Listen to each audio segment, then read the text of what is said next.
Hello, c'est HR, votre chroniqueur. Alors ça y est, je viens de voir au cinéma la nouvelle réalisation de Mel Gibson. Plus précisément, il s'agit de Vol au risque. Naturellement, il faut que je vous en parle. Mais avant cela, n'oubliez pas, si vous n'êtes pas abonné, pensez à le faire, pensez à la petite cloche pour les notifs, et surtout pensez à mettre en commentaire ce que vous avez pensé de ce film. Let's go! You ever see a face turn this color before? Huh? I'm gonna tear you apart. Y'all need a pilot? Flight risk. Alors tout d'abord, sachez que ce film marque le grand retour de Mel Gibson en tant que réalisateur. Lui qui, en 1993, avait bouleversé avec sa première réalisation L'Homme sans visage, où d'ailleurs il avait le premier rôle.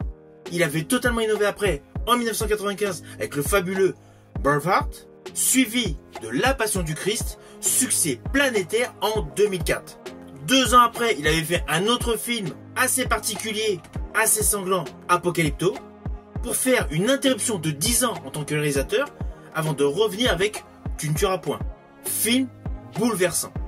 Et bien là, son retour après 9 ans d'absence en tant que réalisateur, est pour signer un polar intimiste, un thriller. Alors oui, pourquoi je dis intimiste? Parce qu'in fine, il y a beau avoir beaucoup de paysages d'Alaska, 98% du film se déroule dans un avion avec 3 acteurs. Cela en fait donc un thriller intimiste. Thriller que j'ai apprécié. Qui est l'histoire suivante.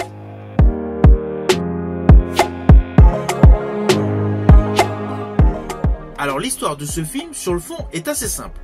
Nous découvrons le personnage Maudlin Harris, une US Marshal, interprétée par Michelle Dockery, qui est chargée d'escorter un témoin à charge, nommé Winston, interprété par Topher Grace. Celui-ci doit de ce fait témoigner contre un parrain de la mafia à New York. De ce fait, le personnage Maudlin Harris et Winston sont obligés de faire le voyage à bord d'un petit avion qui va survoler l'Alaska.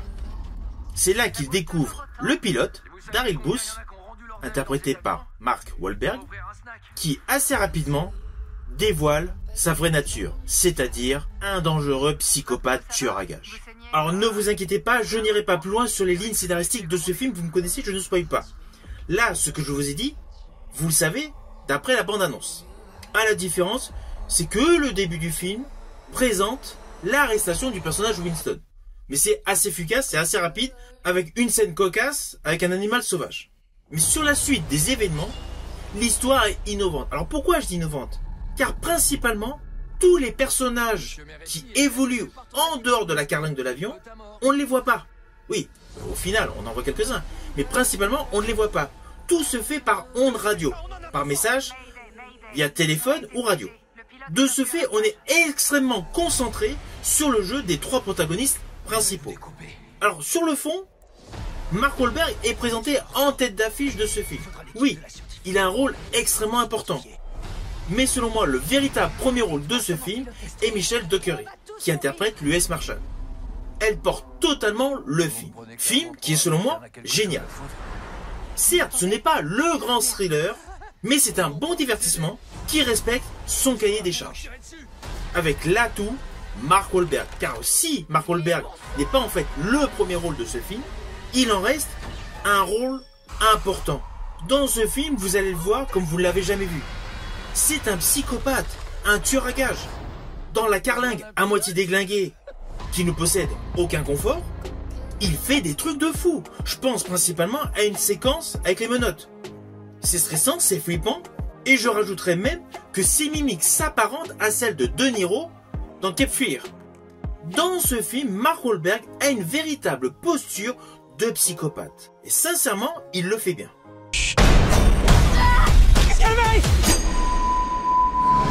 Ce film, Vol au risque, a une particularité. Ce n'est pas le thriller d'action pur. Il y a quelques séquences d'action. Il y a le côté thriller qui est mis en exergue. Mais il y a un côté paysage extrêmement bien photographié. Toute la photographie de ce film est belle. Saupoudré de notes d'humour. Car dans ce film, il y a un personnage qui évolue essentiellement par le biais de messages radio, qui joue les séducteurs. Cela donne ici et là beaucoup de pointes d'humour. Tout comme lorsqu'un piaf s'écrase sur le cockpit. il y a beaucoup de mots afin de faire sourire. Ainsi, sous couvert d'action movie à la base, c'est plus un thriller matiné de catastrophes et d'humour. Ce qui confère à l'ensemble de ce film un côté plaisant. C'est vous la patronne? Alors oui, il y a quelques twists qui sont prévisibles. On va pas se mentir, ce n'est pas un film qui se prend au sérieux. C'est un film avec une histoire assez simple, mais qui tient en haleine du début jusqu'à la fin. Qui est servi par une très belle mise en scène, une très belle réalisation de Mel Gibson et une interprétation hors norme d'un personnage psychotique interprété donc par Mark Wahlberg. C'est tout simplement un thriller efficace. Flight risk. Alors attention à ce que je vais dire, cela s'apparente à un spoil, mais c'est plus par rapport à un détail visuel. Vers la fin de ce film, il y a un plan séquence que j'ai aimé. Nous avons une vision du cockpit avec la pilote, la caméra recule pour revenir rapidement. Et les hélices sont arrêtées et tordues, les hélices. C'est un plan séquence assez fugace, mais ce style de focus fait référence à pas mal de films des années 50. Et d'ailleurs, il y avait le même type de scène dans Forever Young avec Mel Gibson.